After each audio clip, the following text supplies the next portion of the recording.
বিসমিল্লাহির রহমানির রহিম। আমি আজকে এইচএসসি ফিজিক্স সেকেন্ড পেপারের স্থির তড়িতের ঢাকা বোর্ড 23 সালের একটি সৃজনশীল নিয়ে আলোচনা করব। এই সৃজনশীলটি অনেক ইম্পর্ট্যান্ট। এই যে ধারকত্ব থেকে একটি সৃজনশীল বেশিরভাগ সময়ই থাকে, এটা খুব ইম্পর্ট্যান্ট একটা সৃজনশীল। তো এখানে বলা হয়েছে এই যে প্রতিটি পাতের ক্ষেত্রফল, এই যে একটা পাত, একটা পাত, এই দুইটা পাতের ক্ষেত্রফল, প্রত্যেকটা পাতের হচ্ছে 2 সেন্টিমিটার স্কোয়ার।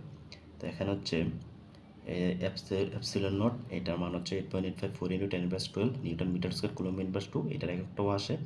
এটা হচ্ছে শূন্যস্থানের ভেদনযোগ্যতা। তো এখানে দুইটা পাতের আধান হচ্ছে একটা +10 কুলম্ব, একটা -10 কুলম্ব। তো এখানে হচ্ছে এটা ধনাত্মক পাত, এটা ঋণাত্মক পাত। এখানে একটা এম বিন্দু আছে, এখানে একটা এন বিন্দু আছে। তো দুইটা পাতের মধ্যবর্তী দূরত্ব ডি হচ্ছে 6 মিলিমিটার। তো এখানে এই যে তাহলে বলছে কি উদ্দীপকের ধারকটির ধারকত্ব নির্ণয় করো। তাহলে উদ্দীপকের ধারকটির ধারকত্ব নির্ণয় করো, খুবই সহজ। এটার দূরত্ব হচ্ছে, এখানে লিখতে হবে কি প্রতিটি পাতের ক্ষেত্রফল a সমান 2 সেন্টিমিটার স্কোয়ার, এটাকে মিটার স্কোয়ারে নিতে হবে। তারপর হচ্ছে এপসিলন নট আছে, খুব জাস্ট একটা সূত্র লিখলেই হয়ে যাবে। তারপরটা বলছে উদ্দীপকের এম বিন্দু হতে এন বিন্দুতে +2 কুলম্ব আধানকে নিতে কোনো কাজ সম্পন্ন হবে কি গাণিতিক বিশ্লেষণের মাধ্যমে দেখাও। এই যে উদ্দীপকের এম বিন্দু হতে এম বিন্দু থেকে এন বিন্দুতে +2 কুলম্ব আধানকে নিতে, এখান থেকে এখানে +2 কুলম্ব আধানকে নিতে কোনো কাজ সম্পন্ন হবে কি। তো প্রথমে আমরা প্রথমটা করি, উদ্দীপকের ধারকটির ধারকত্ব, খুব সহজ। প্রথমে আমরা মানগুলো লিখি। এখানে ক্ষেত্রফল হচ্ছে a সমান 2 সেন্টিমিটার স্কোয়ার, এইটাকে মিটার স্কোয়ারে নিতে হবে 100 দ্বারা ভাগ করে। তাহলে এটা হবে 2 × 10⁻4 মিটার স্কোয়ার। আমি এভাবে একদম ডিটেলস লিখে দিলাম কীভাবে মিটার স্কোয়ারে নিতে হয়। তারপর হচ্ছে কি এপসিলন নট, এটার মানটা কিন্তু দেওয়া আছে ওখানে, শূন্যস্থানের ভেদনযোগ্যতা এত। তারপরে ডি মধ্যবর্তী দূরত্ব 6 মিলিমিটার সমান, এটাকে মিটারে নিতে হবে 6/1000 দ্বারা ভাগ করতে হবে। তাহলে 6 × 10⁻3 মিটার, ক্যালকুলেটারে করলেই এটা আসবে। তারপর ধারকত্ব সি বের করতে হবে, ধারকত্বকে সি দ্বারা প্রকাশ করা হয়। খুবই সহজ একটি সৃজনশীল, পরীক্ষায় আসবেই। এই যে আমরা জানি ধারকত্ব সি সমান এপসিলন নট a/d। তাহলে এপসিলন নটের মানটা লিখব, তারপরে ইন্টু এর মানটা ক্ষেত্রফল, তারপরে ডি নিচে ভাগ করে দিলে এই মানটা আসবে। খুবই সহজ একটি সৃজনশীল ছিল। ধারকত্বের একক হচ্ছে ফ্যারাড, এখানে এটা লিখতে হবে, ক্যালকুলেটর টিপ দিলেই এটা আসবে। তো তাহলে এই হচ্ছে প্রথম অঙ্কের সমাধান। শুধু জাস্ট সূত্রটা মুখস্থ করবা আর সবগুলো মান দেওয়াই আছে, জাস্ট বসাইবা, তাহলে কিন্তু সহজেই 3 নাম্বার পাওয়া যাবে। তারপর দেখো, তারপর হচ্ছে উদ্দীপকের এম বিন্দুতে এন বিন্দুতে +2 কুলম্ব আধানকে নিতে কোনো কাজ সম্পন্ন হবে কি। তাহলে এম বিন্দুতে এম কিন্তু এখানে এম হচ্ছে 1 মিলিমিটার, এন হচ্ছে 1 মিলিমিটার। তাহলে এটার দূরত্ব হচ্ছে কত, এদিক দিয়ে 1, একদিক দিয়ে 1, 2 কিন্তু বাদ, তাহলে থাকে হচ্ছে সবটা হচ্ছে 6, এর 2 বাদ দিলে 4।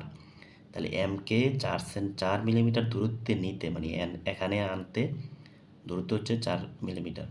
তো তাহলে এটা 4 মিলিমিটার নিতে কোনো কাজ সম্পন্ন হবে কি, খুবই সহজ এটা। এই যে দেখো, প্রথমে আমরা কি করব, এখানে হচ্ছে ডি, এটা দেওয়া আছে প্রথমে, এই যে 6 মিলিমিটার পাতদ্বয়ের মধ্যবর্তী দূরত্ব, এটা সবটা দেওয়া আছে। তারপর প্রতিপাতে আধান হচ্ছে কিউ, এই যে কিউ সমান 10 কুলম্ব, এটা দেওয়া আছে, ভেদনযোগ্যতাও দেওয়া আছে এত। তাহলে এই ধারকত্বটা কিন্তু আমরা এর আগেরটার থেকে পাইছি, যে সি সমান এত ফেরাড এটা। তাহলে এখানে দেখো এটা দুইভাবে করা যায়, W = Fx, কাজ বের করতে বলছে, এটা কাজের সূত্র আমরা জানি কি W = Fx। তো এখানে আমরা এফ নাই, এফ বের করতে হবে, এফ সমান কিউই এই সূত্রটা দিয়ে। তারপর আবার ই নাই, কিন্তু ই হচ্ছে তড়িৎ প্রাবল্যের সূত্র হচ্ছে ই সমান v/t, এই যে এর মানটা এটা দিয়ে বের করতে পারবো। তো তাহলে এই যে দেখো, খুবই সহজ, এই 3টা সূত্র ইউজ করে এটা করতে পারবো, অথবা এভাবে করা যায়, ই সমান q/এপসিলন নট a/এপসিলন নট a, এটা। তারপরে আবার এই মানটা বের করে এইখানে বসাই দিব। তারপর হচ্ছে এই যে পি এর মানটা এখানে বসাই দিয়ে কিউ 2 কুলম্ব, এখানে কিন্তু কিউ 2 কুলম্ব হবে, এখানে কিউ হবে 10 কুলম্ব, আর এইখানে হবে 2 কুলম্ব, কারণ 2 কুলম্ব আধানকে কিন্তু এম হতে এন বিন্দুতে নিতে হবে। তো এইখানেও কিন্তু সেম, এইখানে লিখবো প্রথমে 2 দিয়ে, তারপরে এখানে এসে আবার কি করতে হবে, এই যে এই যে এখানে করতে হবে। প্রথমে কি করব, এই যে দেখো এখানে কিউর মানটা লিখতে হবে +2 কুলম্ব। তো তাহলে দেখো এই যেখানে ডি এত এগুলো সব দেওয়া আছে। এই যে বিয়োগ পার্থক্য আমরা এইটা দিয়ে বের করবো, বি সমান কিউ বাই সি। আগে এটা বের করব, কিউর মান হচ্ছে 10 কুলম্ব প্রতিবাদের আদান, আর সি হচ্ছে ওইটা বের করছি। এটা থেকে হচ্ছে প্রথমে এই অংশটা করতে হবে। এটা হচ্ছে কত, এই যে মান আসে 3.39 × 10⁻13 ভোল্ট। এটা ক্যালকুলেটারে করলেই এটা আসবে। Just V equal to Q by C, আগে বিভব পার্থক্য বের করব, তারপরে বিভব পার্থক্য দিয়ে প্রাবল্য বের করব। এটা লিখতে হবে না। এই যে ই সমান ভি বাই ডি, এই সূত্রটাও কিন্তু আছে। এই সূত্রগুলো আগে মুখস্থ করবো। আমি কিন্তু আগের ভিডিওতে এই অধ্যায়ের সূত্রগুলো দিয়েছিলাম, তোমরা খুব ভালোভাবে সূত্রগুলো দেখবে। ই সমান ভি বাই ডি, এখান থেকে ভি এর মানটা এনে এখানে বসিয়ে দেব। তারপরে ডি হচ্ছে 6 মিলিমিটার, এটাকে মিটার নিলে এটা আসে, খুবই সহজ। এই যে 6 × 10⁻3, তারপরে মান হচ্ছে এইটা আসবে। তারপরে এখানে করতে হবে কি, এফ সমান কিউই, এই সূত্রটা দিয়ে এখানে কিউর মানটা হবে এই যে +2 কুলম্ব, কারণ +2 কুলম্ব আধানকে কিন্তু আনতে হবে।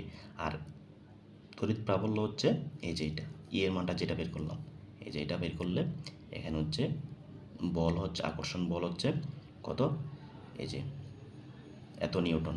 তো তাহলে এখন হচ্ছে আমরা W = Fx সূত্র, এই যে দেখো W = Fx, এফ এর মান হচ্ছে এটা, আর এক্স হচ্ছে ওই যে 4 মিলিমিটার আমি প্রথমেই বলছিলাম। এই যে এখানে হচ্ছে 4 মিলিমিটার, এই এক্সটা হচ্ছে 6 থেকে 2 বাদ দিলে যেটা থাকে সেটা, কারণ এখানে হচ্ছে কি এম হচ্ছে 1 মিলিমিটার দূরে আছে, এনও কিন্তু 1 মিলিমিটার দূরে ছিল। তো 6 থেকে 2 বাদ দিলে 4 মিলিমিটার, এটা হবে এক্স এর মান। এই যে এটা এখানে লিখে দিলাম, এম ও এন মিলিত দূরত্ব এক্স সমান 6 - 2। 2 হচ্ছে এম এর 1 আর এন এর 1, এই 2 বাদ দিলে যেটা থাকে এটা। তো এই হচ্ছে আমাদের অঙ্ক, খুবই ইম্পর্ট্যান্ট, মোটামুটি খুবই ইম্পর্ট্যান্ট একটি অঙ্ক। এটা করে নিবা, খুব সহজেই নাম্বার পাওয়া যাবে। তাহলে এই হচ্ছে আমাদের আজকের সমাধান। নেক্সট ভিডিও দেখার জন্য সবাইকে আমন্ত্রণ রইল। আজকের জন্য এখানে, আল্লাহ হাফেজ।